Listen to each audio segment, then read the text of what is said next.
A world where threats evolve faster than ever and every click can be a gateway to peril, staying informed and prepared can mean the difference between safety and a catastrophe. Welcome to Shieldcast, where we navigate the dark alleys of cyberspace and inform you of the latest news in cybersecurity. My name is George Ndongo, I will be your host, and alongside my co host Kevin Mogo, we dissect notorious breaches and reveal hidden vulnerabilities. We bring you the cutting edge tools and techniques that keep the digital world safe. Get ready for the raw, unfiltered insights from the front lines of cyber defense.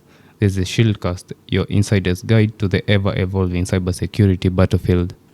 Hello, guys. Welcome to yet another episode of the Shieldcast podcast. My name is George Ndongo. I am your host here at Shieldcast podcast. I am an InfoSec researcher, and this is my co host Kevin Mogo. Yeah. So, hello everyone. It's a pleasure meeting all of you again. I'm happy that we are becoming more and more active. People are talking to us. Interaction is good, and it's been a pleasure. And I'm happy with the journey made so far. So, as you've been told, my name is Kevin Mugo. I'm into information security as a consultant and also as a researcher in various areas with regards to cybersecurity. I've been practicing it for some good time now, and at least today we are back with another topic connected to what we are handling last time. That was threat intelligence. Yeah. So I think the sequence of topics that are coming up are the ones I love the most. So it's always a pleasure to meet you again so that we can share insights. So thank you for the highlight, and once more to appreciate the feedback that we are getting. Both the feedback, at least we are finding it constructive, and we are trying to tweak this episode around that feedback. And as you mentioned, the threat intelligence episode, it is the recent episode, most recent, the episode just before this one. Check it out. I'd advise checking it out before coming to this, though it's a sequence. If the topic of today interests you most, you can always start with it. So today we're going to talk about the SOC, and the SOC is the Security Operations Center, and it's a pretty heavy term and pretty crucial term in cybersecurity. And with this evolving and dynamic digital landscape, especially in cybersecurity, there is that need for a dedicated center rather that is focused on cybersecurity. And just to paint a clear picture, if you have seen it in movies, like those centers with big screens and a lot of security analysts and a lot of alarms going on and off, or to term them over here as alerts, that is the Security Operations Center. Yeah. So we'll try to understand what these alarms are, how they work, the kinds of alarms, like the way you have placed them as alarms. So we'll just build on them as alarms so that you can be able to identify. It's like what these days people call red flags. So how do you set your system to identify the red flags so that you can be in the most prepared posture so that you can be able to identify these threats? And then from there we'll also look at the emerging technologies that are tied to this. What certifications can you also do if you desire to become an SOC specialist? Because above being the attacker, the offensive side, the penetration tester and the rest, what about if you may be the one to be the goalkeeper or the gatekeeper, as people call it? Because it's also fun on the other side. A lot of people focus on the red side, but I think it's because maybe of the phobia of analytics, the data, incident response and the rest. People are a little bit tied back, so that's why they prefer saying this is the mistake. But on the other side, there's the person who is responsible for saying I have been able to cover up for that mistake. And you mentioned the phobia, so we're going to also have to shed some light on some of the challenges that are related to the SOC as the team and the team members, and all the challenges around it, and maybe how to mitigate them. We're going to look at the components of the SOC, some of the functions, and also the emerging trends, and you mentioned the certificates, and also you mentioned the red flags. We're going to distinguish between the true red flags, which are called the true positives, and also the maybe not true red flags, which are the false positives. And with that, stay tuned for the SOC, the Security Operations Center episode. So maybe to start us off with a definition of a SOC as we progress. Yeah. So people will call it SOC, some people SOCs. No, you're thinking maybe it's what you wear. No, but not really. Yeah. It's just SOC, Security Operation Center. So as we define it, I'll define it with one of its major properties is that it's centralized. Yeah. When you talk about something being centralized, it's that data is coming from point A, point B, point C, point D, or various points, and is put together into one place. Okay. So when it's put together, what happens next? There is the aspect of monitoring. The second thing is the detection, and the third thing is the handling of what has been able to be identified. So it's more of I'd rather call it a data center for security purposes. But now what happens is that we are gathering data, so that out of this data we can be able to now make inferential conclusion on what is it that is a challenge to the systems, and be able to now carry out defensive mechanisms. So if it's an IT infrastructure in some branch of the company, for example a bank, we're able to communicate to that branch and tell them, hey, there is an issue with a person who is not supposed to be in the network is already in the network. And it covers a lot of facets, because there is the network, there is the applications, and also the databases and other maybe third-party platforms or infrastructure that are maybe also connected to it, and also devices themselves. So you mentioned centralization and also the endpoints. So a lot of information and a lot of data points flowing in through the SOC. And we are going to see as a characteristic there will be a lot of automation and orchestration, as we're going to see maybe further in the episode. Because as one of the challenges, let me just mention it now because it has come up, as one of the challenges, it is heavy for the analyst to analyze all these data points from very multiple sources. So a lot of automation comes in and a lot of orchestration also. So I believe that definition of a SOC is clear, and we'd like to maybe cover some participants in a SOC. And maybe with the examples it will become clearer, but anyway, let's dive into some of the participants. So people like security analysts, you find that a SOC is more of maybe I'd say 80% defensive. And because cybersecurity is a dynamic field, 20% offensive, because you have to stay up, maybe adept with the emerging technologies and secure your infrastructure as time goes. So security analysts, individuals who are at the front line and monitoring network traffic. So on the previous episode, we mentioned something to do with the threat intelligence. And as a source of threat intelligence, we mentioned that some of the threat intelligence can come in-house. You don't have to outsource it from other sources, which might be commercialized or free. So the work of this security analyst is to analyze the information that flows within the infrastructure. And incident responders. So before we even get into incident responders, yes, they are able to receive, but also they can also move a step forward to investigate why did it happen, because at the back of their mind, and sometimes we usually work with something called playbooks. When you talk about a playbook rather, we say that if an incident X happens, for example a ransomware, what are we supposed to do? We are supposed to disconnect the device from the network, you are supposed to create an image, you are supposed to turn on the backup site, you are supposed to restore, you are supposed to do this, identify where it came from, and the rest. So the security analyst, you're able to now move that step forward and maybe work in support with the incident response team, because they cannot just come in and start handling the systems as they are. And that's now where you have two options. The first one is to have them as in-house, or maybe as a consultant. So it means that someone needs to be there on standby, so that in case anything happens, it's just a phone call away, or you are on premises. And to add to that, you find that we mentioned not all alerts are leading to maybe true incidents that maybe should be prioritized. And because many organizations have limited IT resources, maybe from the technologies and the people, you find that it is their role to identify and prioritize threats. Yeah.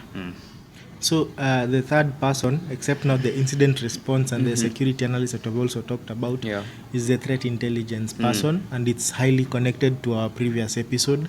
That's why in the beginning, George said that in case you've not watched our previous episode, you can go and look up upon it, but we'll summarize it this way. But for the threat intelligence analyst, this is a person who identifies the threats that are emerging, which agents are being used, what are the vulnerabilities, or what are the weaknesses that our systems may be having that would provide an edge to these threats, and then from there we're able to identify the trends that come along with it. So when it comes to these trends, the attacks that were commonly orchestrated in 2023 may not be the same as the ones that were in 2024. So if someone sees you're using some software, there's this attack trend that is attached to it. So what is it that can prevent or make our company secure so that we cannot be attacked in like 5 minutes? What is that type of security? So this is information that comes from the threat intelligence specialist, and then it's communicated to the security analyst so that he can be able to now liaise with maybe the security engineers we'll talk about next, so that the security can be improved to a much more further step. So to take on the security engineers, this is the proactive part. So far we have been defensive, and we have analyzed a lot of incoming data to prepare our defensive systems. And so security engineers come in designing and implementing security systems.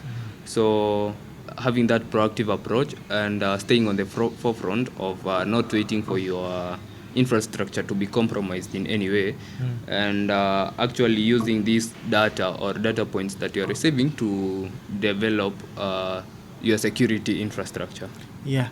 So when we talk about engineers, an engineer is more of an architect, because a lot of people are used to maybe architects of a house. So there are very many similarities between an architect who draws a house and maybe to now the security engineers. The first thing is a plan or an architecture sketch. So for example, we say, I like the example of banks. We have bank X. Bank X has 47 branches, maybe one branch in each county in the country. So there is a security architecture that is supposed to be in each 47 branches, and then from there, how is that security architecture communicating with the main security operation center that may be in the main branch? So as you're able to create this map, you see there's some sketch that needs to be there. And then from there, another thing that they usually consider is maybe something like the budget. Do we have enough funding to carry out this project end to end? If the funding is not there, what is it that can be done with what we have? The other thing is, if the funding will be released in bits by bits, what is it that we can do in phase 1 or phase A, phase B, phase C of the project? So they are also in charge of planning, whereby you'll be saying that this is what we'll be doing, this is what we have not yet done this because we don't have this, but in the meantime 1, 2, 3 can be done before we get into the end goal that we desire. So they assist in maybe the planning, and then the others can now take it up from there when it comes to the utilization of these platforms in the process of improving the security of the organization you're looking at. And from that vantage point of management, we are going to look onto our last member, which is the SOC manager, Security Operations Center manager. This is the person who is at the helm of the Security Operations Center.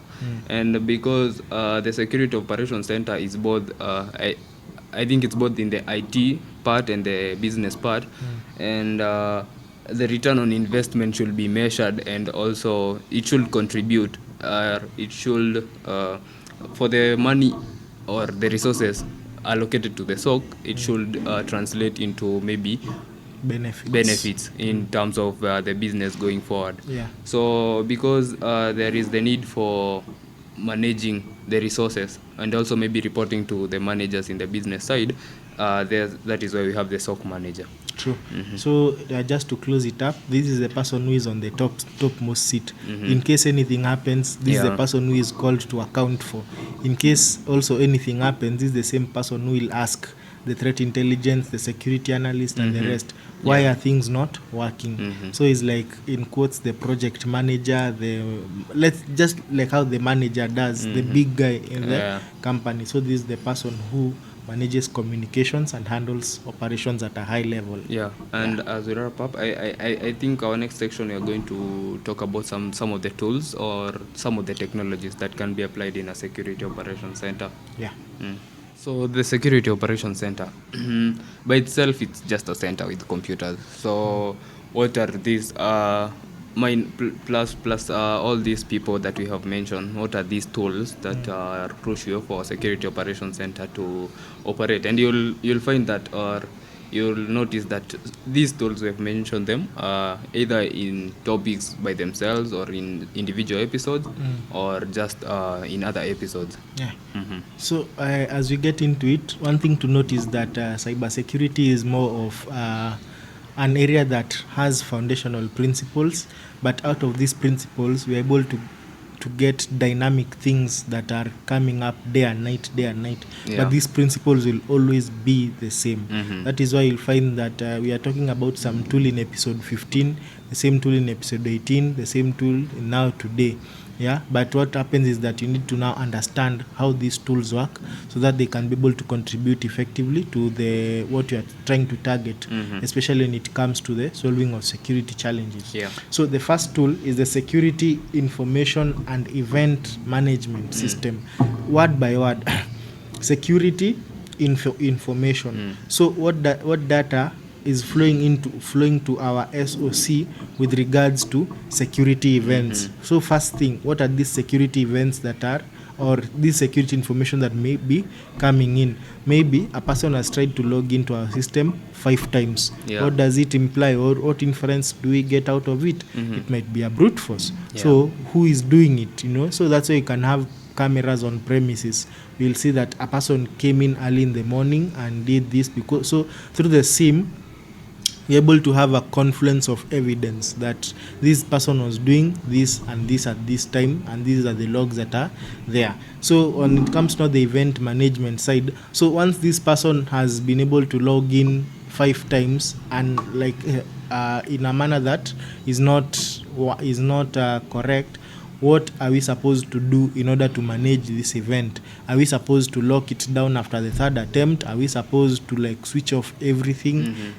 So that's now when it comes to the event management bit, and it assists in the collection and also for the analysis of the systems and the resources to some extent, depending on the system that you've used. I think in the previous episode, the SIM that I was introduced to first was called Alien Vault. So in my interaction with it, and it was a very comprehensive one, it was handling based on the ones that I'd interacted with were 2 main platforms. The first one was handling the network side, the other one was handling the host side.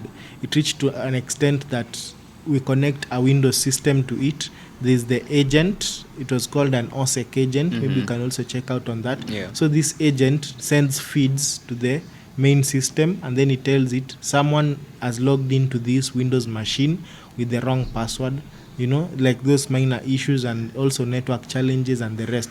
So from there you can even generate monthly, daily and weekly reports so that you can be able to have a comprehensive outlook. The other system that has been able to be very effective for us is what we call EDRs. So EDRs are... Let me first mention something on the SIM. Yes. And when we mentioned it initially, I think we were looking at the source, at the coining of the term, and when how SIM initially came into cybersecurity.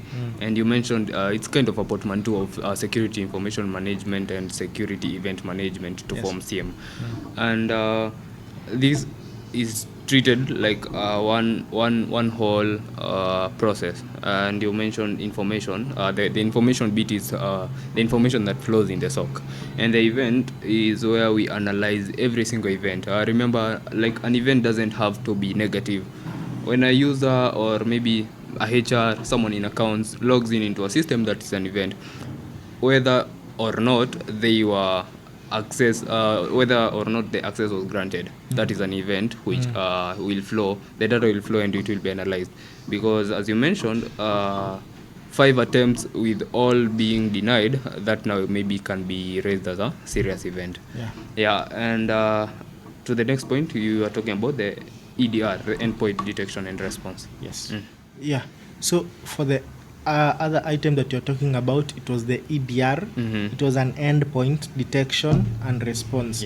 So when you talk about an endpoint, so just from the word from English itself, an endpoint is the last spot for something. So an endpoint might be something like this phone.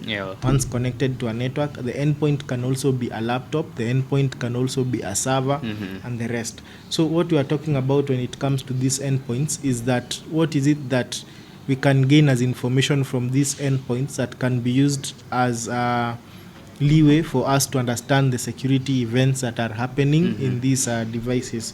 So we might also be having the ability to provide advanced features such as behavioral and threat hunting capabilities through this platform, so that once we see an activity that is happening to some laptop or some server in the network, we are able to start the automation process of who was generating these communications. For example, we have been able to identify that through our EDR that an attack had happened from an external IP address. So question is, who might be the owner of this address? An address is like something like the way you would have a phone number.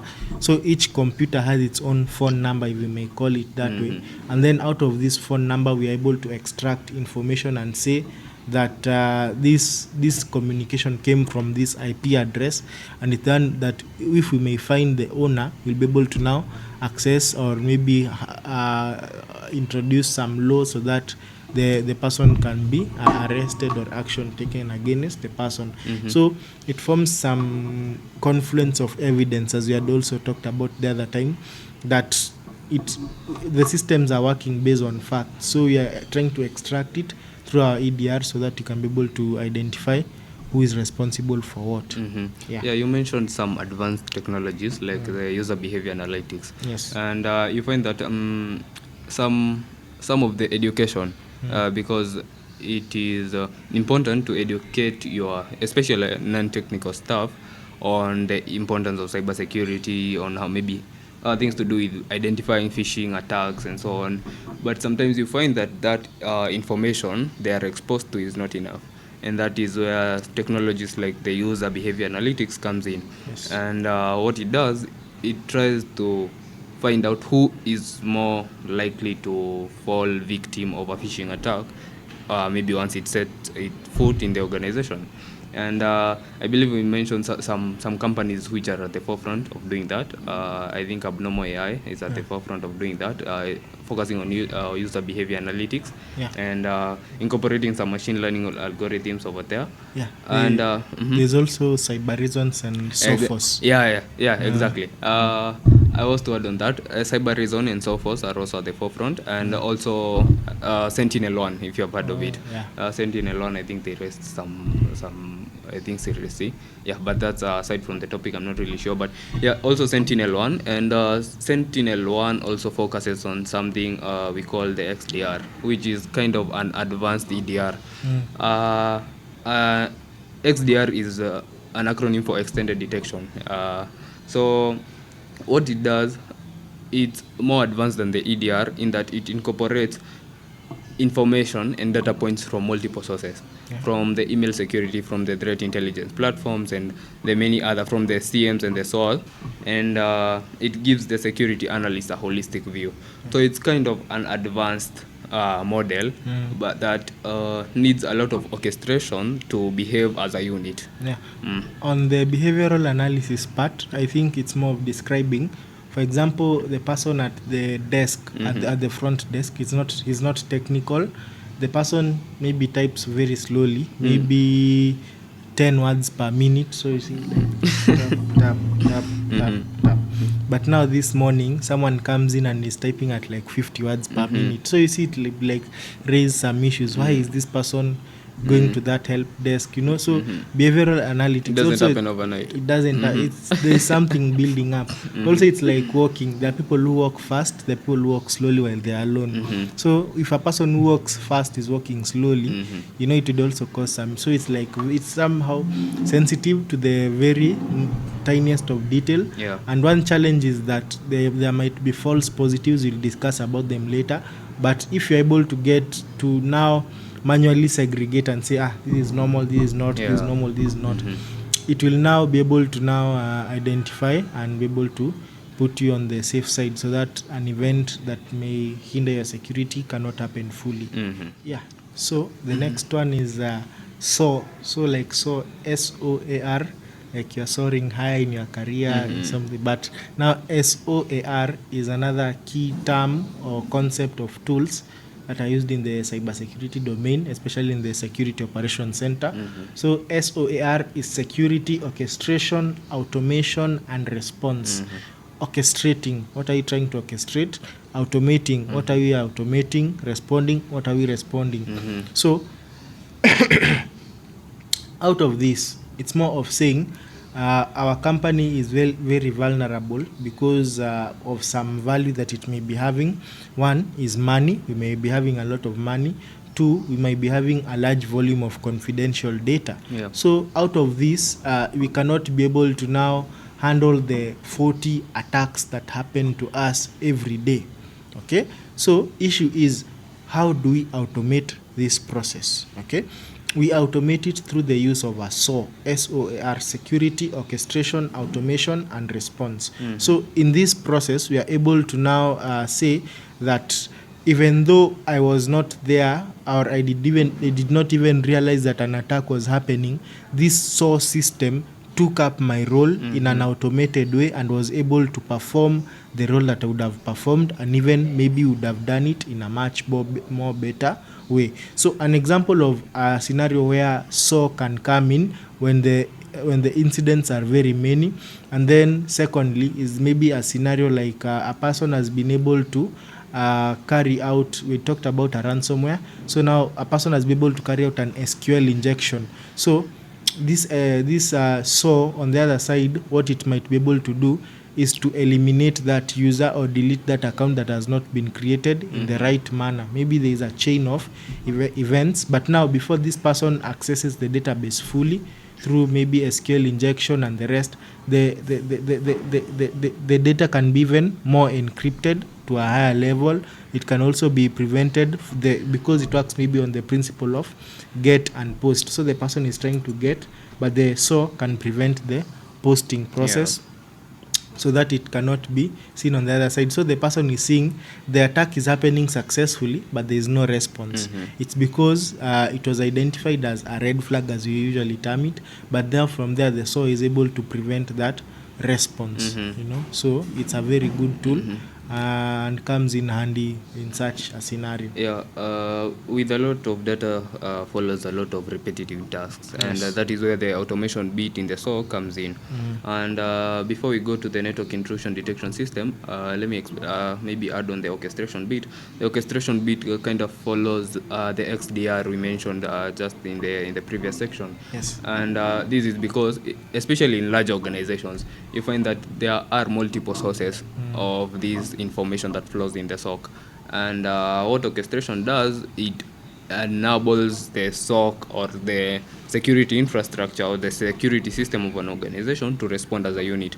So it takes the information from point A, which is maybe email security system, maybe they have outsourced from an external organization, and maybe threat intelligence platform, maybe it's in-house, and many other sources. So the orchestration part in the SOC enables this SOC or this security system to respond to threats as a unit. Yeah, I've also seen it go to the extent of even investigating. Yeah. But now this one is rare to find it with open source tools. They're usually mostly commercialized. By this we mean we're able to feed it with some data. It's able to analyze, to extract for us automatically that this was the agent that caused the attack. This was the cause of the attack. This is when it happened. This is how it happened. Like, it's a factual report, because when you talk about a forensic investigation, first of all, it's a scientific process. So when something is scientific, it works with proof, it works with evidence. Yeah. Okay. So out of this system that has been attacked and you subjected it to this SOC system, what is it that it can be able to extract? It's able to extract some proof. So progressively, as you are getting this proof, we are able to now narrow down to the agent that had caused this attack and able to take action, maybe depending on the policies that we have. Yeah. So for the network intrusion detection system, that bit, I'd like us to maybe discuss it as the next one, because I want us to also to mention the needs as a part of it. Yes. So the needs and okay, let us just, because we want to focus on the needs as a section, so maybe let me just mention the host intrusion detection system briefly, and then we go to the needs. So the host intrusion detection system, you find that the difference is the first part, the network and the host, and we have mentioned this before.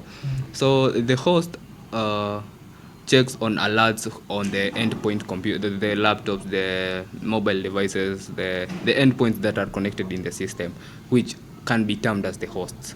Yeah. And the network intrusion detection system, on the other hand, is broad and might not provide more granular data compared to the host intrusion detection system. But overall, both of them, they can be used to provide alerts to the SOC. Yeah. So these are systems that work hand in hand, Yeah. the network intrusion detection system and the host intrusion detection system. So another one that works is on the other tier with regards to SOC is the intrusion prevention system. Yeah. And it's something we'll get into shortly, but also performs an almost similar role as the SOC. Okay. So when it comes to now the network intrusion detection system, at the network level, what are the possible attacks that we can be able to identify? Could it be ARP spoofing? Could it be a man in the middle attack? Or any other form of attack that would come along. So after being able to identify it, we're able to send it now to our security operations center. Remember, we are focusing on the SOC. Once the SOC receives it, what is it that maybe the next tool or device that was set to automatically respond to it supposed to do? After now the action has been taken upon it, now what is it that also on the manual side that security not really engineers, the security analysts are able to do with regards to it? Remember, I said that the difference between a security analyst and a security engineer is that the security analyst responds to attacks and identifies them and the rest, but the security engineer is one who facilitates the planning of the infrastructure that assists in these systems. Kind of develops and implements. Exactly. It's like the software engineer, but on the security side. Yeah. So that was on the network side. On the host side, the HIDS is now when each device that is connected to our network infrastructure, and then on the other side connected to the SOC, what data is it that we can receive from this device that would assist in the contribution of us understanding the security issues that are there on that device. And it should not be that once a person saves a Microsoft Word document, we are notified in the SOC. That is not what we need to know. We need to know who stole that Word document, where, to what extent was it sent to other people and the rest.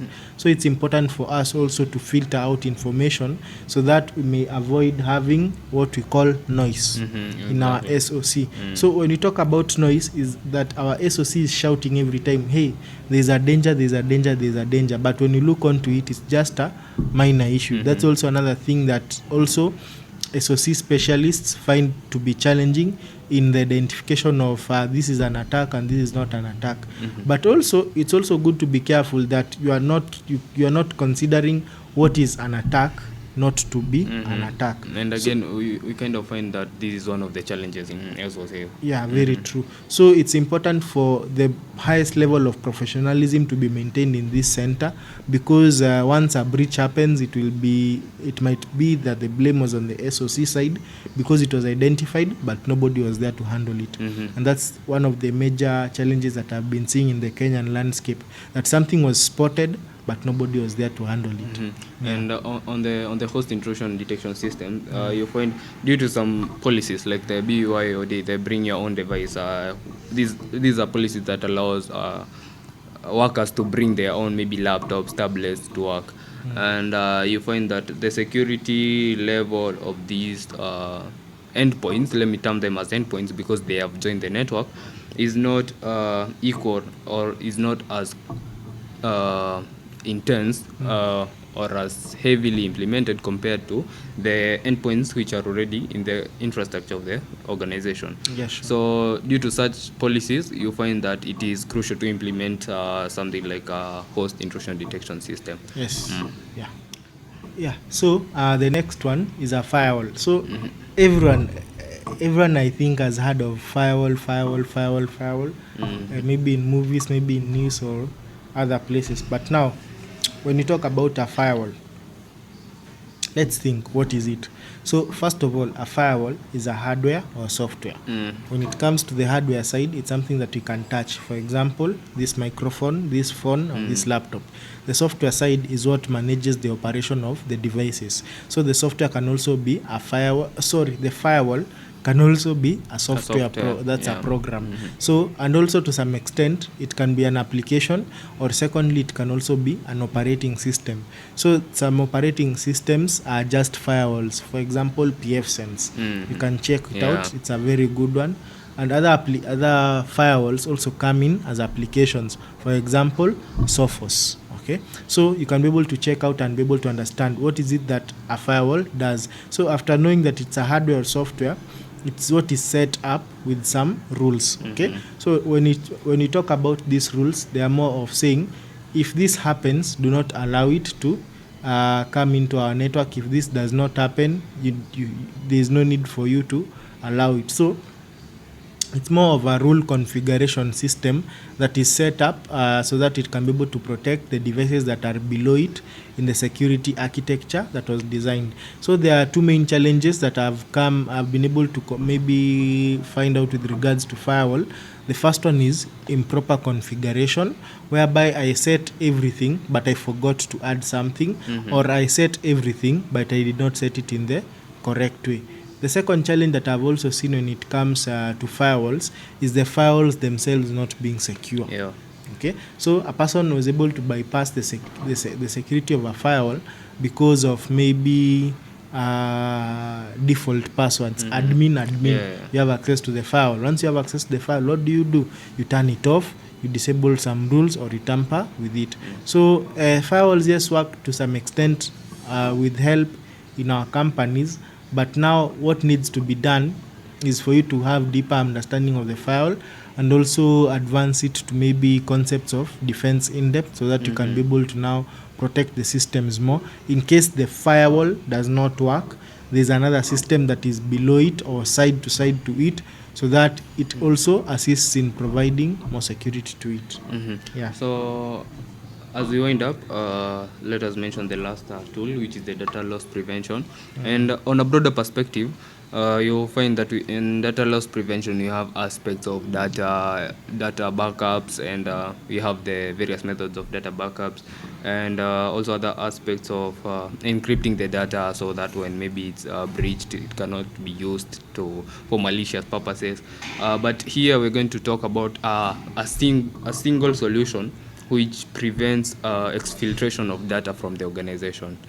And these solutions usually prevent attempts to copy or transfer large amounts of data from the organization.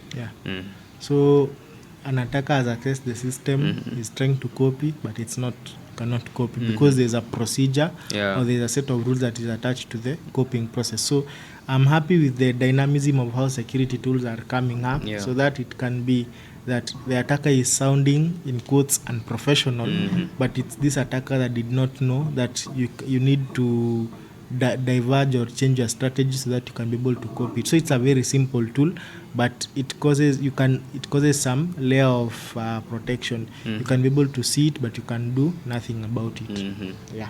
And I think some aspects of like the two-person integrity can be implemented in the data loss prevention, maybe when you need two or more people to authorize a transaction. So a single person or accessing maybe the HR's computer will not necessarily give you all the information of maybe the employees and maybe their salaries and everything to do with what HR deals with. Yeah. So it's more of a two-factor authentication, but now on the operation side. Yeah, on the operation side, in that it will require the authorization of two different individuals. Yeah, on the next section, you want to talk about the SOC tiers, which is a hierarchy of the security operation centers. So not all SOC systems or not all security operation centers are the same, and they vary in terms of resources and many other factors you're going to see. And also professionalism. Yeah, and also to that. Yeah. Before we continue, a word from our sponsors. Shieldcast is brought to you by Coding and Kahawa Developers Community and Frontlines Entertainment. First up, we have Coding and Kahawa, your ultimate online community for everything tech. Whether you're diving into AI, mastering machine learning, enhancing your cybersecurity skills, or delving into DevSecOps, Coding and Kahawa is the place for you. It's where developers at all levels come together to hone their programming skills and connect with industry professionals and peers. Ready to elevate your tech game? Join the Coding and Kahawa WhatsApp community using the link in the description. Our second sponsor is Frontlines Entertainment, an edtech platform that is revolutionizing how kids learn online. Frontlines empowers children with a premium learning experience that sparks their imagination and encourages collaborative creation with their peers. Their mission? To foster creativity and innovation, inspiring kids to reach their full potential. Curious about how Frontlines can ignite your child's creativity? Find the link to their website in our bio. Alright, let's continue. Yeah, so the levels of the hierarchy in SOCs, they are classified into tiers. So like we have tier 1, tier 2, tier 3 and tier 4 SOCs. And as we are going to see, there are differences in maturity level. And you're going to see that one tier is built upon the other. So tier 1 is improved and we get tier 2. Tier 2 has some more capabilities, we get tier 3. And tier 3 has even more improved capabilities. And then we get tier 4. So we're going to find the differences in capabilities, resources, and the level of maturity in this tier 1, tier 2, and tier 3, tier 4 SOCs. So to start us off is tier 1 security operation center. And you might find this one maybe in maybe startups and maybe even some SMBs which handle a lot of data, and you'll find that there is limited automation, as we're going to see as it improves as we go from tier 2, tier 3 and tier 4. So there is limited automation, and it not entirely, but majority of the tasks over here are done manually. Yeah. So also it focuses mainly on the network level. That's also another thing. Yeah. But it can use some, but not to a major extent. And most of the processes are very manual. Yeah. And it just responds to threats immediately when they have occurred. So it's like nothing much is prepared, but at least there's some attempt to improve. So another thing is that these are the most low budget SOC that you can ever find, because it's on the lowest level when it comes to now the efficiency or the performance, but we cannot call it low level because at least something is being done in that process. So it's more of reactive, and you find that typically a SOC should be kind of proactive in that it prepares for the attack before it even happens.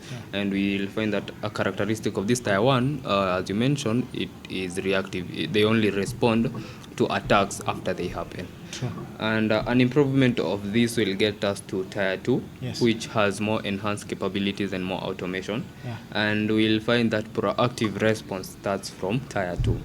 So it's not just the bare minimum, it's not just a SOC, it might not be having some more capabilities, maybe like forefront research in maybe implementing machine learning and AI in cybersecurity, but it does the job. Yeah. So when it comes to this process, it's a little bit more automated. Yeah. So there are the systems that are already there are more, or even having a more higher performance, and that's now where you'll start seeing that the commercialization of these tools also increase in costs as the levels operate.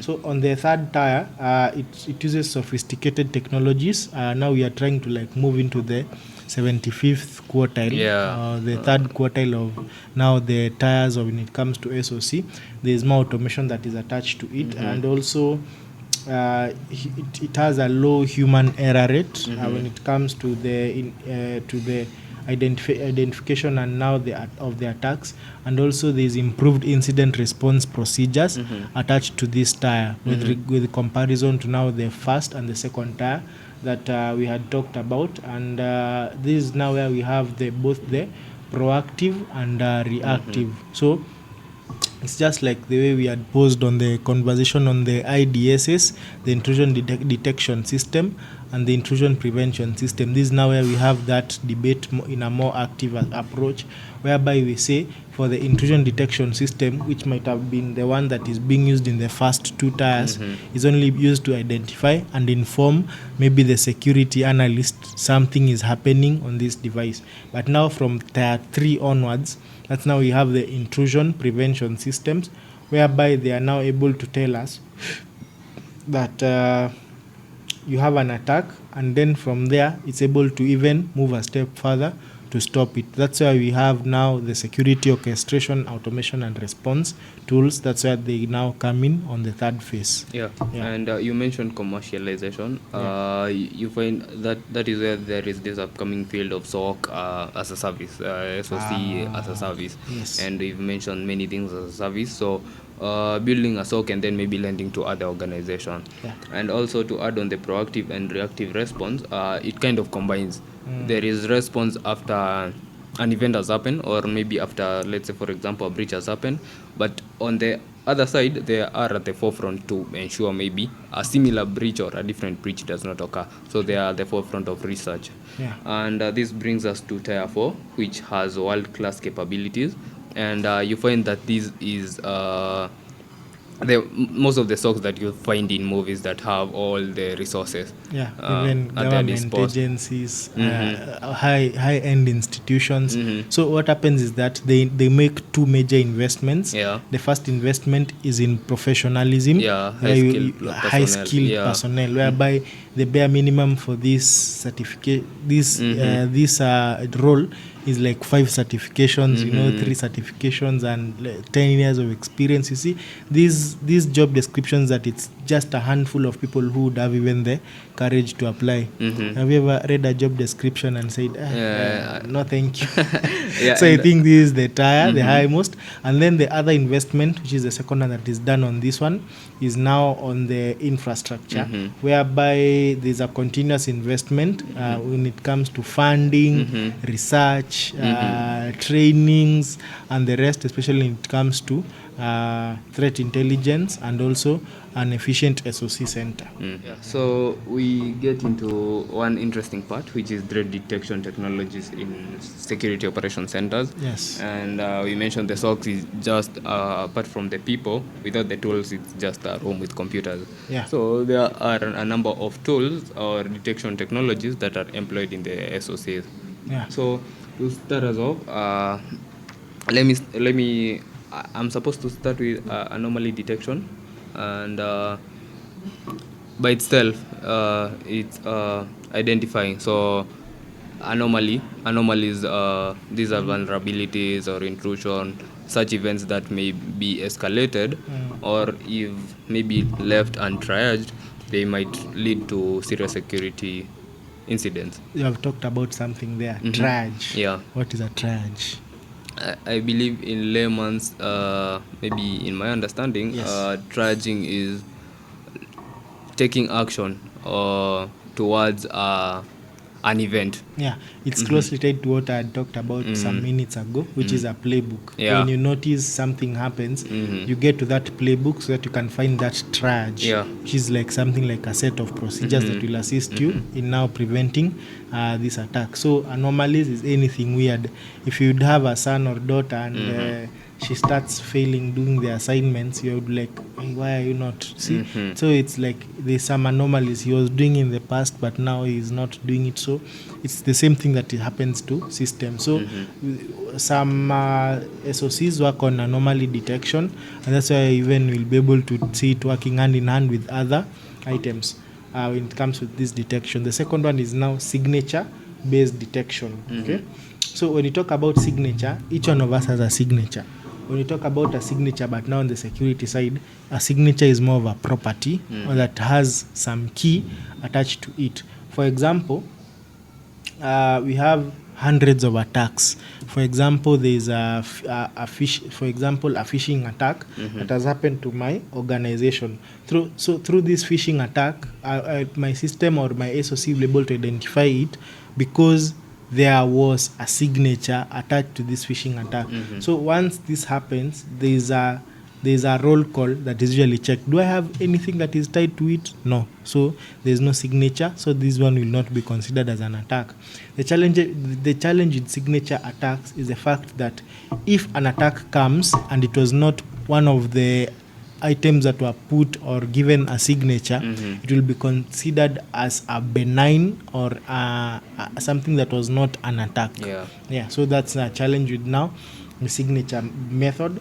And now that's when we'll advance even to more methods that can be used to identify these attacks. Yeah, and you find that it's very easy to overlook something that maybe looks small, but underneath, or maybe termed as benign, but underneath is something critical. Yes. And I've interacted with this tool called Yara, which it's used in classifying malware samples or classifying malware families with their signatures and maybe some of the unique strings that you may find in a specific malware family. Yes. So I think I interacted with it sometime this year, and you find that when you are classifying a specific malware, you kind of have first to maybe like put some basic information, your name and maybe your username. Maybe someone can use it to reach to you when they need more information about that attack or that malware. And also maybe when they want to add something, and also you include some of the sources that you used in creating that malware family description. So you find that this information can now attach to the threat intelligence, and also this signature based detection also attaches to threat intelligence because this data flows from the threat intelligence database. So two more examples based on what you have just talked about. One was on the episode that we did, the second last episode from this one, when you talked about Maswi. If you remember, framework, it can also be able to perform a similar role to what you have talked about. Another that can also check out is called CAPEC. So it has like the nitty-gritties of the details of these attacks, who does it, how it's done, and the rest. So it's like a catalog of attacks.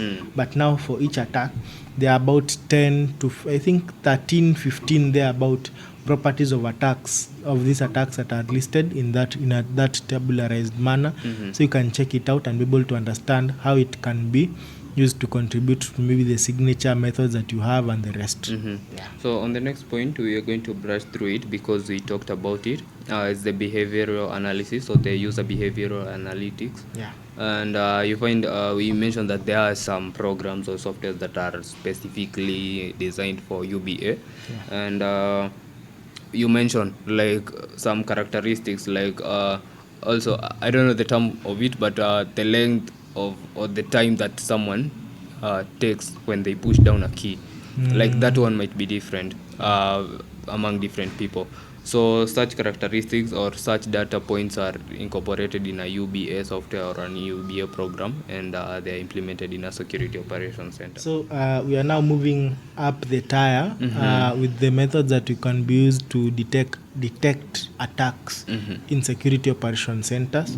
So another one that has been commonly used, and it's been used in a lot of fields, and I don't think there's a field that it does not fit in, what we all know as machine learning. So we have been able to hear machine learning left, right, and center, that even our phones are using AI, our TVs and the rest, even fridges. I saw even a fridge that you can even watch YouTube while you're opening it. I don't know. I just saw like an incorporation where you can like attach your, maybe you can attach a Carrefour store, and then Yes. when it detects some Some some out of groceries stock. running out, and then it orders automatically and pays from your wallet. I even saw a Tesla car that is ordering tires once they become worn out. So it's upon you to manage your car. So it's a good thing, but also it's been a good technology. But now on the security side, this concept that is being used to identify anomalies. Yeah. But now through the process of learning. So we give it some data. Some people even go to millions of records or rows. So out of these records, they are now subjected to the algorithms as a learning process. I'll get into the types of algorithms in a minute. But what happens is that after it has been able to learn, some data is subjected to it for testing.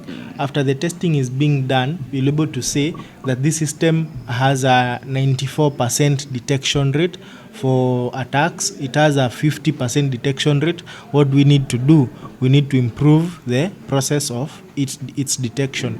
And how is this improvement done? It's done through a process called hyperparameter tuning. This is whereby we say, what catalyst can we add to our code or to our program so that it can be able to now improve in its accuracy. Now back to what we had talked about, the types of machine learning algorithms that can be used. One example, I'll go with the first category is based on the number of algorithms, and then the second one is based on the type.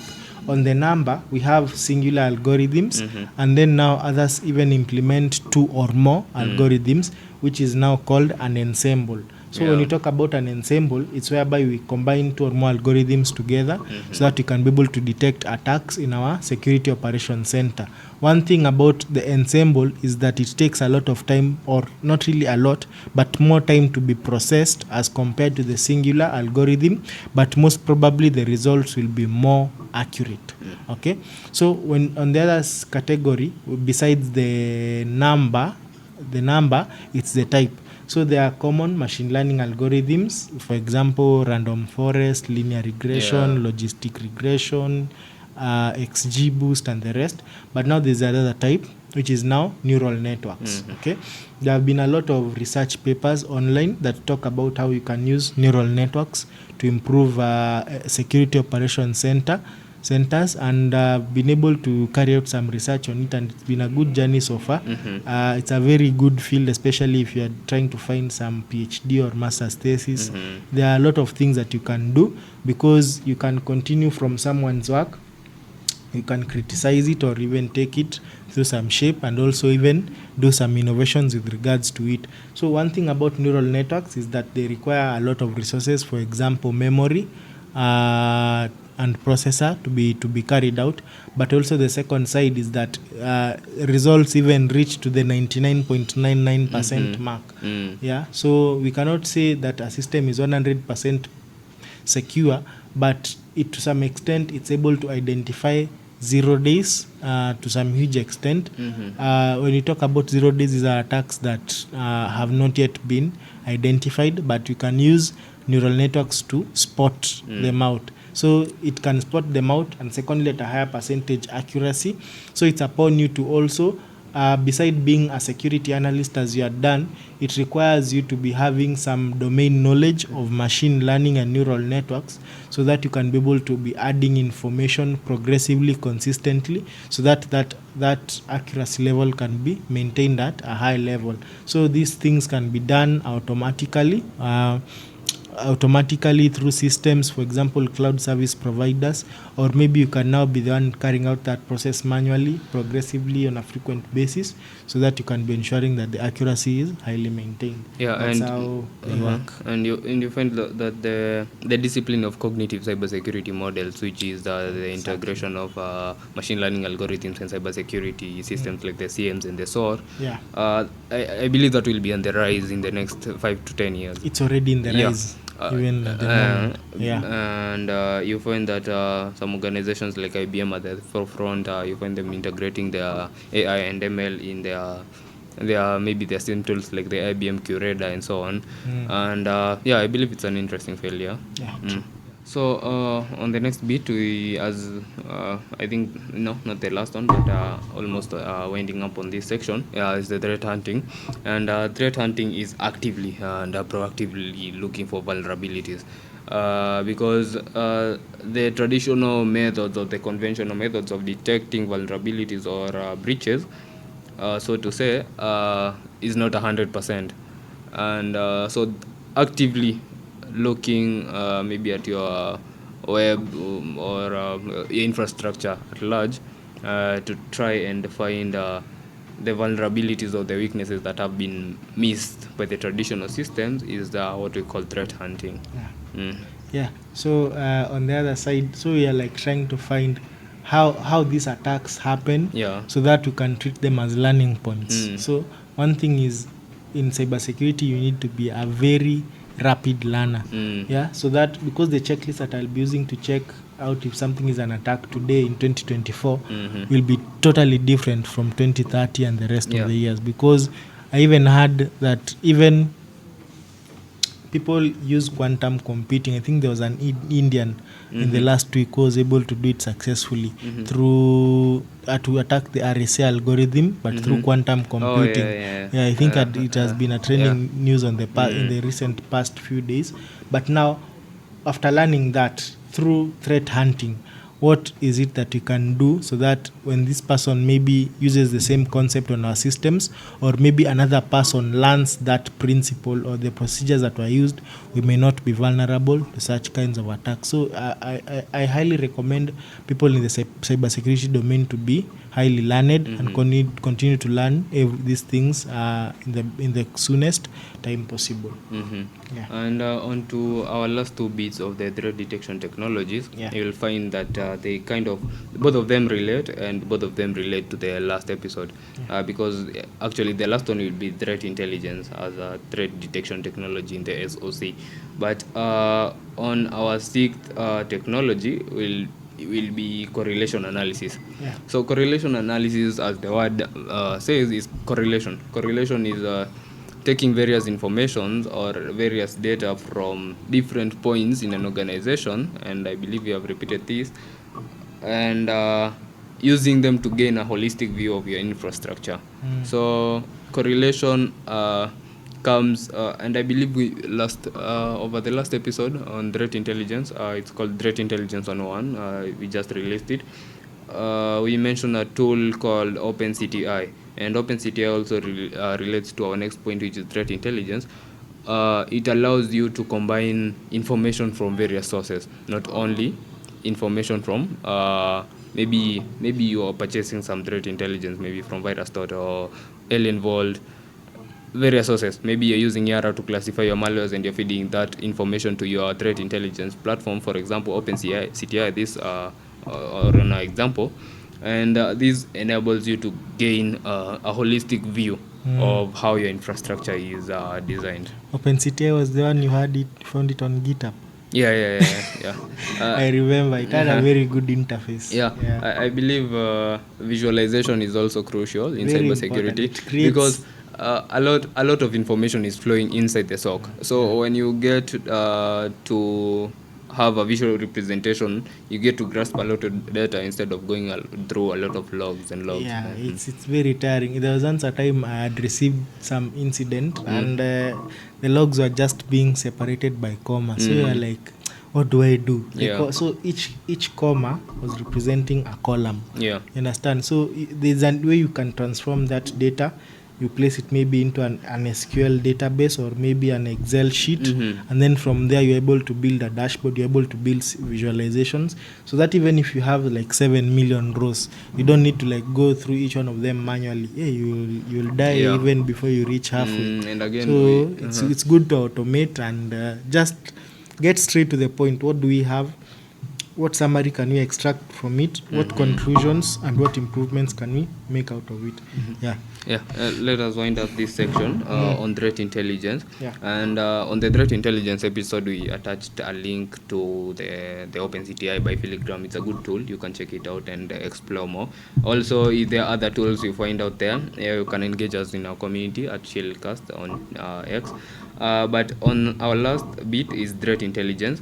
And we mentioned this. Kindly refer to the previous episode. It's threat intelligence as a whole. This is just threat intelligence as a detection technology in the SOC. We'll just summarize it in 2-3 sentences. But in our previous episode, I think we covered it in like an hour.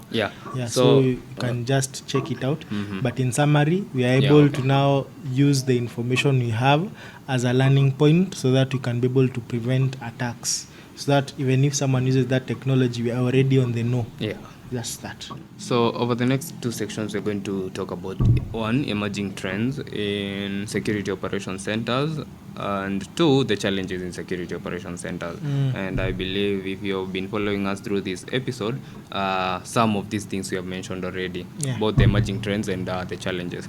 And to start us off on the emerging trends, this is because you find that we mentioned that cybersecurity is dynamic, and also regulations are dynamic, or they grow. I wouldn't really say dynamic, but they grow as technology grows and the regulations increase in number and in capacity, or on threshold on what they cover. So this is where we want to talk about some of the emerging trends that maybe they were not present in the last 10 years, but they are crucial in the modern day successful security operation center. And they are still changing. And they are still changing. Tomorrow you find a new technology, it is implemented, people learn about it. And so first off, artificial intelligence and ML.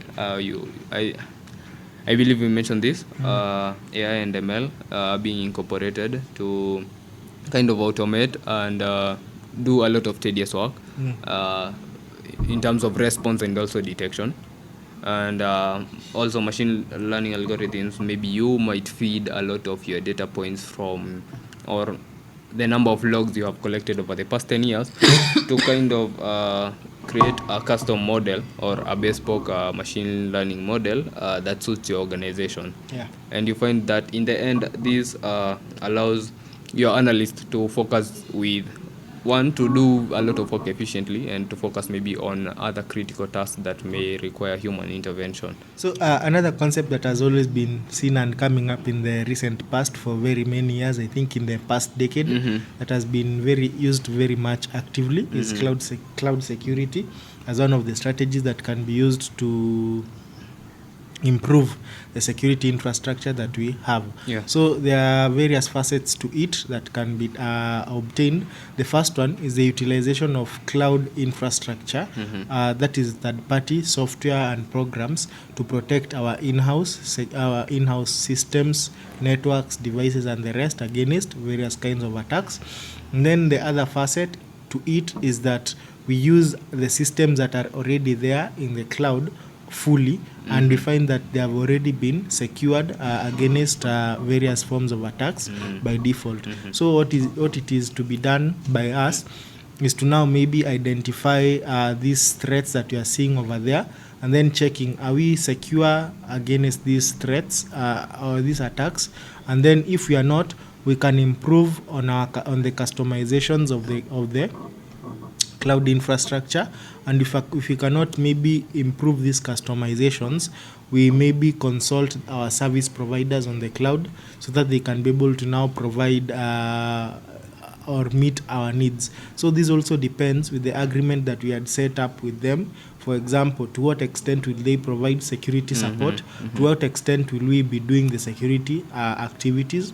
But what I usually recommend is for you to have an in-house person that is very much professional, maybe certified when it comes to best cloud practices, and also still on the same security as being one of them. Yeah, and all those agreements are bundled up in what we call a service level agreement, SLA. where an SLA, where you stipulate the guidelines on the details on what level of service is going to be provided, on whose responsibility is to do what and at what time. Yeah, And so it's a very much deep connection, because you have also seen that several companies are hosting security operations center exactly on the cloud. So what is just needed is for maybe the security analyst to log in, pick up the records, have it summarized in a dashboard, and then present it as a report on a weekly, monthly, quarterly, annually basis. And from there the wheel is just moving, so it's a continuous cycle. And I think cloud security as a whole, not only in security operation centers, is a pretty let me say intense field, or I wouldn't want to say upcoming, because a lot of developments have been done, and maybe we do an episode on cloud security by itself. And you mentioned some cloud security, cybersecurity services are coming up, like Wix was to be acquired by, I think, Google, about 23 million. So yeah, kind of paints the picture of how cloud security is upcoming in the cybersecurity realm. The other bit is IoT, and there has been a proliferation of these IoT technologies in the industry. And with this rise of IoT devices and a lot of home automation systems, but we only want to focus on home automation because we are on the SOC today. So a lot of IoT devices, and these might be alarms, which might be also controlled over maybe mobile applications. So due to this rise of IoT devices, there has been need to kind of tweak our scope and try to protect these IoT devices. So on the IoT side is that when you talk about an Internet of Things device, is an electronic device that carries out a service, and most probably it has connection to a network, maybe for data transmission, recording, and the rest.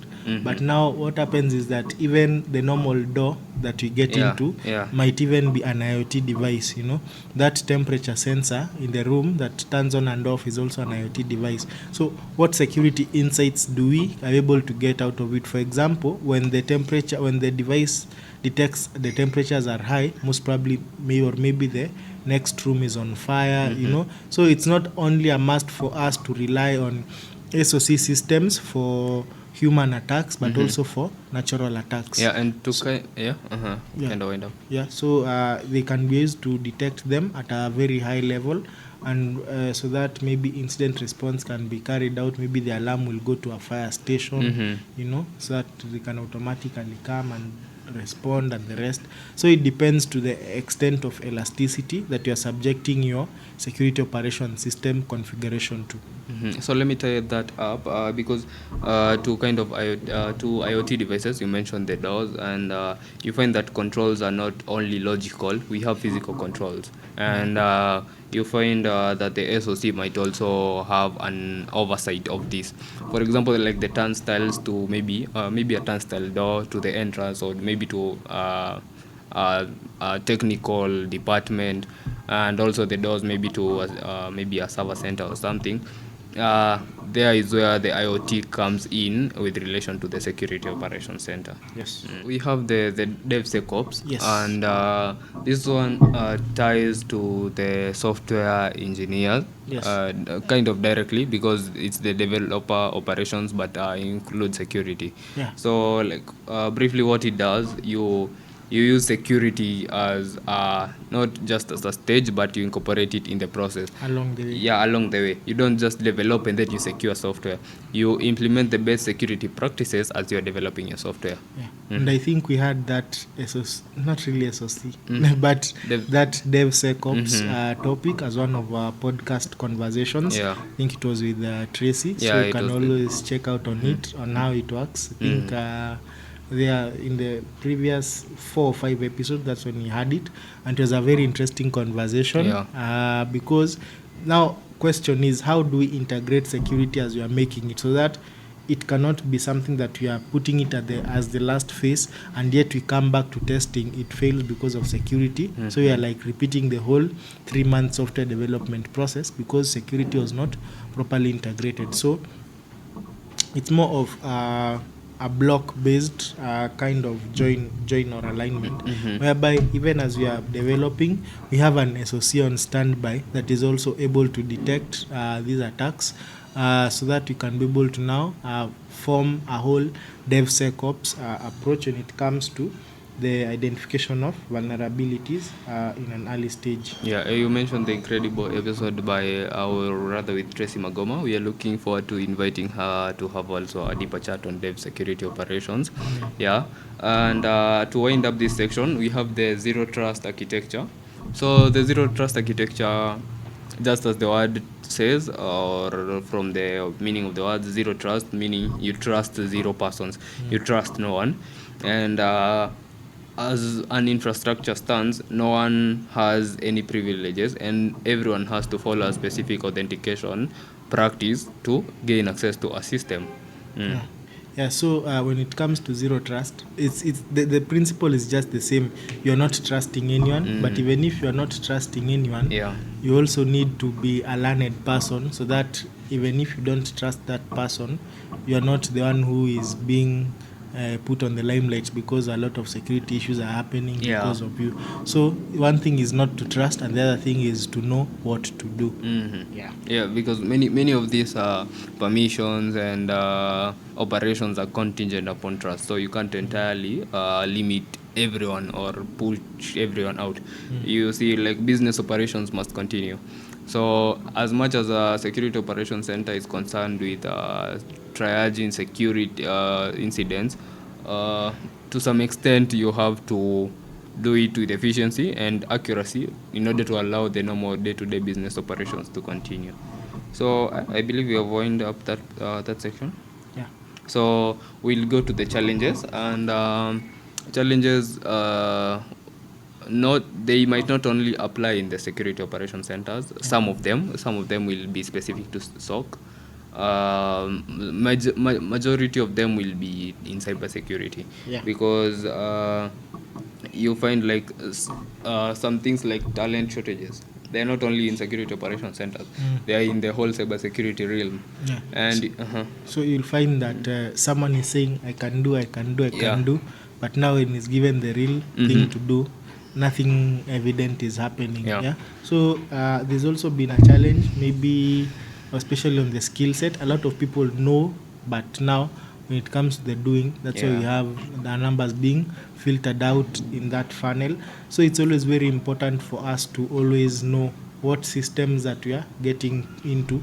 For example, before I provide maybe consultancy services on systems, I need to understand what kind of systems are they working with. What is the checklist that I will use to maybe check out what security mechanisms that need to be looked out for.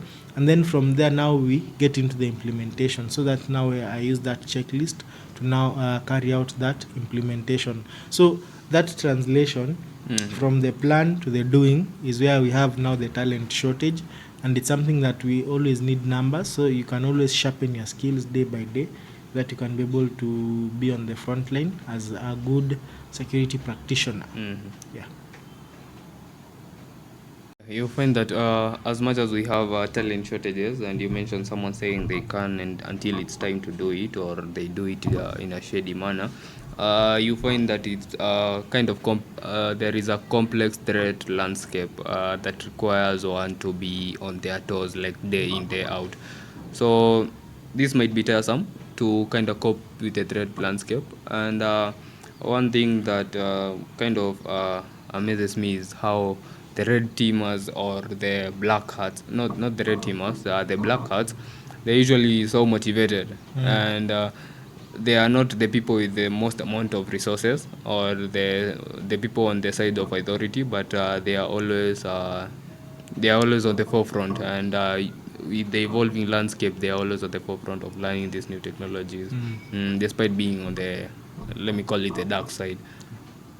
So complex threat landscape is a challenge in SOCs, and to add on to that, data overload. I believe we mentioned this in the security or in the source system, security orchestration, automation, and response, where we have a lot of logs and a lot of data from email security, a lot of data from cloud security, from the threat intelligence databases, and so on and so forth. We have all this data that maybe a security analyst or a team of security analysts or a team in the security operations center are supposed to go through in order to improve the security posture of the organization. You find that at the end of the day, there is a lot of data overhead, or a lot of data overload rather, and could be tiresome. And Yeah. So it also depends with what you are collecting, the number of endpoints, you know, because each endpoint, as long as it's online or connected to the SOC, there's some communication between each of the 150 computers, the servers, the emails that are being sent and received. So you see, there's also another challenge. Have we analyzed it to an extent that you can release it because of the volume? Because you'll also find that you have released the 3 months logs, and then an incident comes up when investigation is being done. The 3 months logs were deleted. You know, that's also another challenge I've also had, because these items can be deleted manually or automatically. For example, some Windows systems or event log viewers and things of the such fade away after something like 3 weeks. Others are still there, you know. So it's also important for you to balance between, do I need this, also having enough storage to cater for some good time, and in case that storage might be needed, why don't we have some cloud service provider with some maybe unlimited storage, so that you can also be archiving the data, our logs, for the long-term purposes, even for a year, for 2 years, and the rest, and then using the archived data as a learning point. For example, when you have the machine learning or artificial intelligence systems, so that it can be used as a learning point and be able to aggregate and get sensitive results or substantial results based on what you've been able to collect. Yeah, you know, they usually say it's always about striking a balance. Like everyone usually says that. But anyway, on a serious note, like it's always about having that balance of gaining a lot of information and using only the necessary information that you require to move on with your operations. And there are a lot of regulatory compliances that a single organization is supposed to be compliant to, and this one will come in as another challenge. And you'll find that maybe take for example an insurance company, maybe that deals with a medical service, like that caters for medical services or provides medical insurance. So you can imagine the security operations center in that maybe insurance company, maybe it's as big as Sanlam APA, and you may find, or maybe let me use an insurance service maybe in Europe as an example. I know it will be better if I used an example from here with all the regulations over here. Yeah, but maybe for clarity, let me use that one. So you are handling information from, or maybe even here, because GDPR doesn't only apply in Europe, so long as you're handling data from people over there. So you're handling data, you have to comply to the GDPR. And you mentioned that you're handling medical records and whatnot, or related to medical information. So the HIPAA comes in. Yeah, so several compliances to one organization, but now the issue is, how will we manage all of these compliances and still be in business? Yeah. You know, because you can't tell the client that the high cost of our service is due to the compliance that we needed to have, so that our data can be secure, or so that we can be live or be able to be, you know, because if you're not compliant, you are carrying out an illegal business. You know, so these are also another challenges that are attached to it. Yeah, and on our final challenge is rapid technological changes, and we mentioned, like, for example, in the Tier 4 security operation centers, you find that they are the forefront of researching and being or staying adept to these new technologies. But you find on Tier 1, it becomes a challenge or staying like on the forefront of being knowledgeable of these new technologies that come in the market. And the technological change, I think you can invest 104 billion and still get out with nothing. That aside, so what you're trying to say is that you need to know what you're investing in, because even as technology changes, your technology that you're using should be able to be at par with what is coming up. To address some of these challenges, security operations centers must invest in a lot of training and development, and also implement or adopt a culture of continuous improvement. And this one will bring us to some of the best security operations center practices. Yes. And let me just attach that one to what I've just mentioned, employee training and awareness, which I believe shouldn't come at the number one, maybe if you are ranking, but yeah, it's as crucial as the other points. So employee training and awareness, not only the employees in the security operations center, but outside the SOC, because you train the people outside the SOC or outside the technical team, you make the people in the SOC have less tedious work. Okay, like back to our rank, I'll say continuous monitoring. And we say that cybersecurity is not a one-time job or a one-time gig. It's something incorporated in the day-to-day jobs. And you find as much as it is a challenge to SMBs and smaller organizations, it is something they must find a way to like incorporate in their organizations. And I don't see so many regulations maybe around here in Kenya like that force or compels SMBs to implement a cybersecurity structure, whether it's outsourced or it's in-house. But no matter the cost, it is crucial for continuous monitoring. Threat intelligence integration comes in a bit where you not only rely on what you have been provided for by the organization. You not only rely on your logs or on your own intelligence. You stay at the forefront and be proactive. So threat intelligence, as the word says, and as we have said time and again, analyzing a lot of or analyzing the threat landscape that surrounds your organization in order to be ready when an attack hits your own organization. So the other thing that can be attached to it is you need to have a proper plan of incidents. That's why we talked about the playbooks. In case an incident X happens, you're able to now know how you're supposed to manage these breaches. So you also need to be at par with maybe checking out the common repositories of attacks. And then now from there, for each attack, you're able to develop a plan. What are you supposed to do so that in case it happens, you just open the book, review, implement, and we move on. So I'll add on to that with quite a different point, which takes a different approach, which is patch management. So we can't be going back and forth where you find a vulnerability, you release a patch, and your employees in other departments are not like updating their machines with maybe that patch.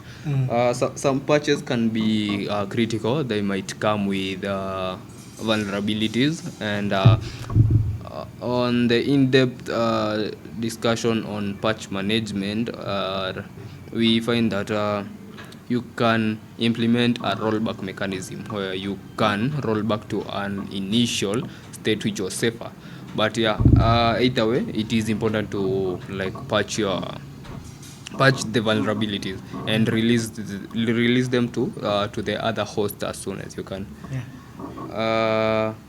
Access management is also another bit, and which are classified in the best practices.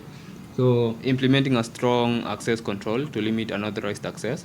So you find many organizations choose to use identity access management like the IAM tools to outsource them for access management within the organization, which is as crucial as many of the other points you're going to mention.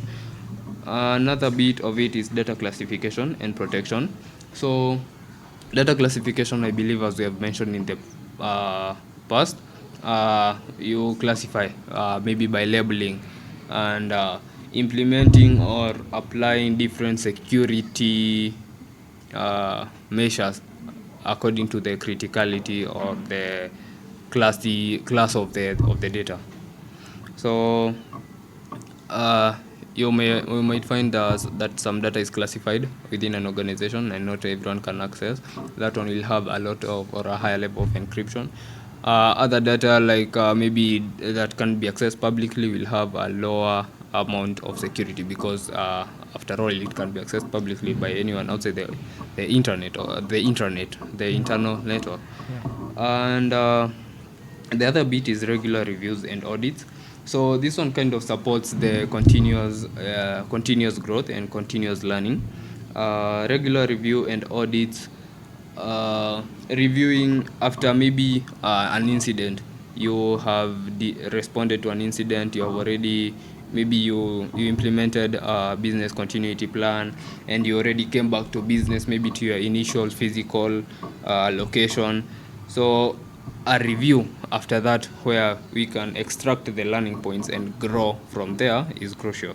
And also audits help us to identify the loopholes in our organization's infrastructure. True. Yeah.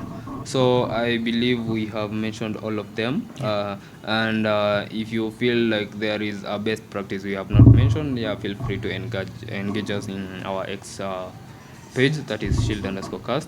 But on here we'll want to wind up this episode with an exciting section, which is the top certification in security operations centers. True. Yeah. So cybersecurity certifications. So to start us, on the red teaming and the blue teaming episodes, we mentioned some of the certifications that are specific to those domains, especially if you want to specialize in those domains. So also here we're going to talk about some certifications. Maybe you want to carve your path towards being a security operations center, maybe analyst, manager, or any other roles we mentioned there in at the beginning of this episode. Yeah. So majority of the certifications, they provide a broad understanding of cybersecurity, and they enable you to penetrate into the field and pick various fields according to maybe your higher level specialization, maybe cloud security, endpoint security, and so on and so forth, cyber threat management, and so on. So apart from those ones are also crucial because the day-to-day works, you have to have an understanding of how cybersecurity operates. And but apart from that, we are going to talk about some of the high-level cybersecurity certifications that are kind of highly related to people in a security operations center. Yeah, good introduction there. So I will look at these certifications in two methods. The first one is based on the SOC tiers that we had talked about earlier on. So we said that the higher the tier, the higher the requirement in professionalism, and then secondly, the higher the requirement in the software that is being used for security in a security operations center. So as these things become dynamic, you also need to be on the forefront when it comes to now having some good level of knowledge. So there are various kinds of certifications. There are general cybersecurity certifications, as I've already been told. And then the second tier of certifications are those that make you become a more specialized security operations center specialist. So you cannot become a security operations center specialist when you don't know the foundational principles of cybersecurity, because you said at the beginning that the principles will never change, but the dynamism that comes in is due to the technology that is already in place. So the first, we'll look at about 3 general cybersecurity certifications and about 3 Security Operations Center certifications. So the first one that we'll always consider is the Certified Information System Security Professional. That is CISP. I think it's usually out of 1,000 marks. It's a certification with multiple choice questions. But the thing that this certification assists mainly is in the process of risk management, access control, and cryptography. Yeah. So once you've been able to master these three, you can be able to proceed to the second certification, which is the CISM, Certified Information Security Manager. These are very good certification, especially when you're trying to get into an SOC manager role, because it focuses on GRC, governance, risk, and compliance. Because the general trend when it comes to now the setting up of security policies and also the compliances that need to be subjected to organizations in the cybersecurity domain is that the top-notch people, for example, the SOC managers, are the ones who play this role. So once you have something like a CISM, Certified Information Security Manager certification, you'll be good to go. For other people such as the security analysts and security engineers for the implementation and maintenance respectively, you'll need to have a certified ethical hacker certification so that you can be able to think on the with the mindset of the attacker, so that through these principles you can be able to now implement the security mechanism that can be used to improve the security infrastructure of the security operation center that you have. So it's mainly tied to hacking, identification of vulnerabilities, and mitigating them at the same time. Yeah, and there are also some like niche certifications you're going to take us through, which focus on a specific field, and now lastly you're going to narrow down to specific SOC certifications. Yeah. So for you to secure something, you need to know how it works. That's what we have been saying for the past few episodes. And for you to know how it works, you need to be certified in the practicing of that process, so that you can now move to a next level, which is now carrying out security or having a role as in the security operations center domain. So one of the things that you need to maybe understand is something like the Certified Cloud Security Professional, that is CCSP, for you to maybe understand how cloud architectures operate, data security, and also compliance when it comes to the cloud side. So once you've been able to gain some knowledge on the cloud side when it comes to security, you can now even move to the next level, which we will cover when it comes to now the specializations of the SOC, when it comes to now having SOC and SOC infrastructure set up in the same cloud platform that you had learned how to secure. So you're able to see the connection between now the niche, the general, and now the specified SOC certification. The other thing you can also consider having is the CISM, which I've already talked about, and also the Certified Information Security Auditor. So when it comes to the audit, you're now becoming the person who is now implementing this or developing this checklist that will be able to now get on the technical side, which is now how do we implement the security tests to ensure that our SOC is performing very well. Is it able to handle unauthorized logins, maybe anomalous activities, and the rest. So now from there, we'll be able to now move into the SOC certifications that are specific to it. The first one is the Certified Incident Handler, and we talked about incident response as a major component of security operation center processes. So you are able to maybe eradicate, to also carry out recovery and analysis of maybe what incidents have been able to happen, so that continuity can always be there. So you are able to pick it up from an incident and be able to transform it fully back to the operations that were expected to be there. The other one, which I've been able to see people are going for a lot, is the Certified Incident Response Manager, which is tied closely to the Certified Incident Handler certification, which perform the same role with regards to this. But now the core certification that I've seen most SOC specialists going for is a certified SOC analyst certification. So it's a specialized certification that covers proficiency in SOC operations, including the process that you have been able to talk about. That is the detection, analysis, and response to threats. So it also covers up on the incident response to some extent, so that you can be able to now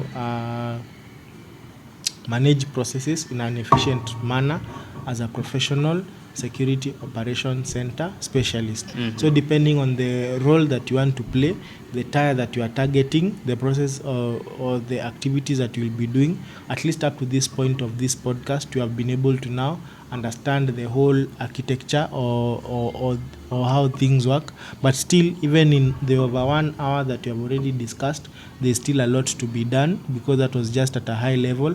So at this moment, you now know what to do when it comes to your SOC processes. So we'll be able to pick it up from there in future episodes on how you can be able to boost or improve the security of your organization. Yeah, and I believe these certifications can help enhance your career prospects, especially you as an individual or a cybersecurity, let me say, engineer for an overall scope, who has maybe prospects or plans to indulge or to go into the SOC. So yeah, apart from demonstrating your skills, they help improve or enhance your career prospects. And you winded up that section with a certified SOC analyst. So that one is so specific to security operation centers, and holding it, and you want to maybe have a job as a security operation center manager, also puts you at a forefront.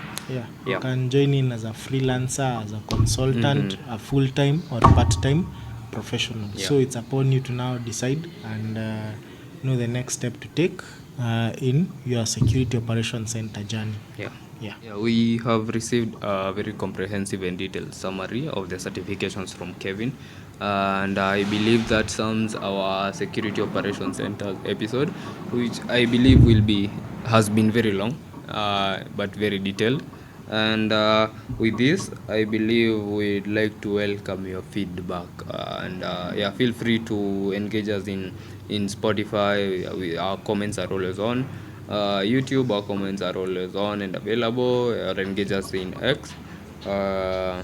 You can contact us or just tag us. We'll respond to any feedback, and we welcome all of that.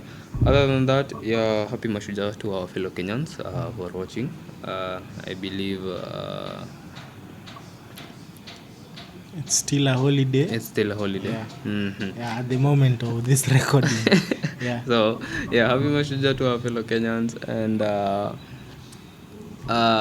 we welcome your feedback. I feel like the holiday mode is setting in, and my content is evaporating, but anyway, thank you for being with us from the beginning to the end of this episode, and from the beginning of this Shieldcast podcast from episode number 1. I believe we are in episode number 30, and we want to thank all of our fans and all the people who have been giving us feedback, and we really appreciate you guys. And we want to see engagement in our community with a lot of ideas flowing in and a lot of implementation. Other than that, always stay true to yourself and continually improve by learning every day, as it is a process. And other than that, but rather a little bit further from the topic, I believe this is mental health month. I believe especially men don't really focus on that. I believe even Kevin doesn't know it's mental health month, but stop. I don't know. I know I've done a lot of research on mental health, but it's good to always take care of yourself. Put yourself first, the rest will follow. I saw someone saying that I believe it was in one of the communities we are in together. They were saying that it is good to talk to God, but if you hear him talking back, you probably need a shrink.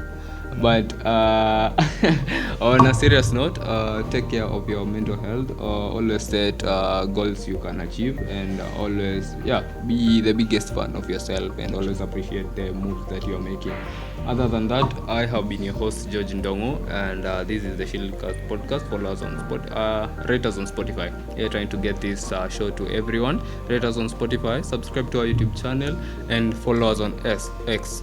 That is Shield_cast. Yeah. Thank you. I've been your host George Ndongo. Yeah, thank you. I also appreciate it too. It's been a fabulous moment. I'm feeling more and more energetic as we move into the episodes. I don't know why, but so far so good. I'm happy, and we look forward to another interesting conversation on the next session. We might even move a little bit further. You can even, don't be surprised if maybe we have an SOC part 2.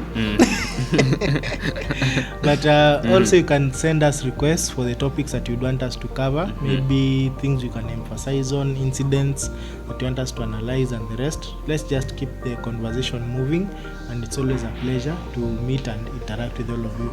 Thank you very much, and have a good time ahead. Yeah, stay vigilant, stay secure.